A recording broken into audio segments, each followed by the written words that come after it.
Hey, what's going on, everybody? It's Rob from Burgle Bullies. I just wanted to get on here. It's been a minute. I've been super busy last 2 weeks, tied up in some stuff. But I wanted to make a video on a helpful tip and trick on something I use and something that has come in handy for me quite a few times in the last like 5-6 years.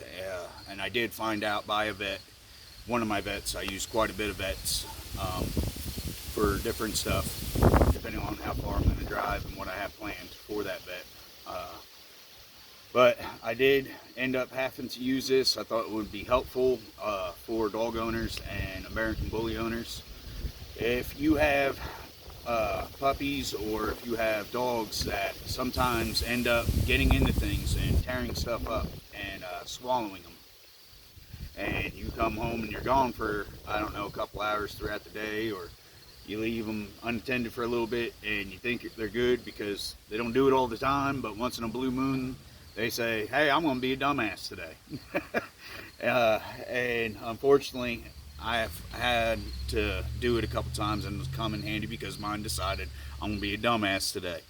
Why they did it, don't know, but if they end up chewing and eating paper towel, cardboard, toilet paper, stuff like cushion, like stuffing, cushion, and a couch, pillows, or blankets, and they eat the cotton stuff or the fabric, chew on a corner of a table or a chair or a rocking chair, a leg, anything like that, where they tore shit up on you, a bed, a book even, and you think they swallowed quite a bit of it. If it's not just torn all in pieces and there is some missing, and you're kind of gut feeling and you know, hey, they swallowed it, especially if they've done it in the past on you. Helpful tip and trick, peroxide. This is vet recommended. I've had to, like I said, do it a couple times. It's been very helpful and handy.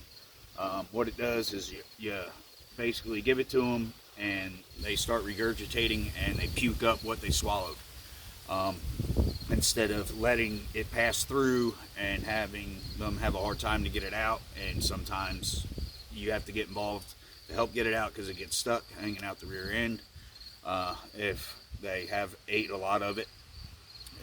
I don't like to do it that way. I don't like to let it pass all the way through, especially if I caught it in time and I know that they just ate it and it hasn't gone through it's basically in the stomach and it hasn't gone through the whole intestines and all that stuff.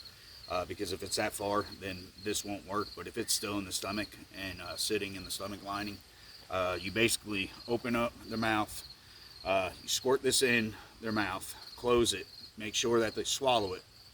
You wait about, sometimes it could take 5 minutes, sometimes it could take 10, sometimes 15 seconds.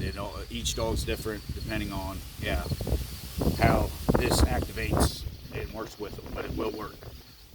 If you waited that time period and they haven't done nothing in at least about 10 minutes, open them up, the mouth, squirt quite a bit, shut it, and let them swallow it. Make sure they swallow it. That second round should do the trick. It always has for me. I've never had to go beyond that second round. I think one other time I might have had to do a third because I wasn't putting enough, squirting enough in their mouth. But it does make them regurgitate and puke it all up.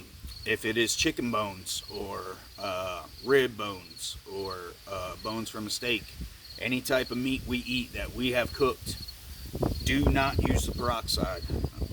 Do not do this trick because it will do more damage trying to come up. It will end up cutting them or splintering or getting stuck, and you will cause more harm trying to get them to puke up that cooked bone.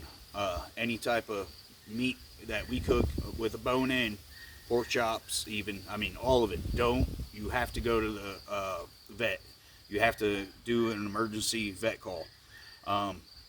Because you cannot get them to spit it up. You will cause more damage. You will possibly kill them.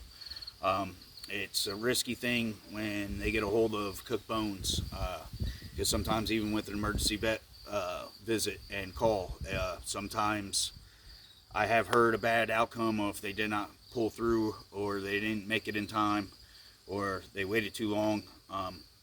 You have to, yeah, basically, with me, what we like to do here is once we're done eating that type of stuff, we throw it in the trash and we tie up the bag and we throw it in the dumpster outside in our big trash bin for the trash truck to come. We, yeah, don't like to let it sit in our trash bags.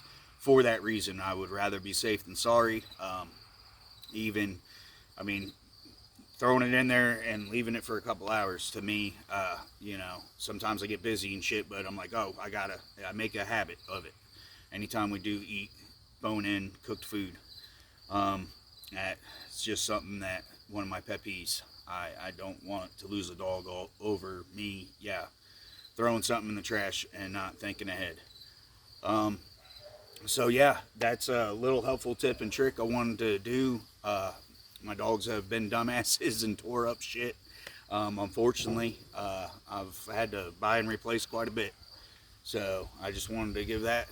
God bless and have a good one until next time.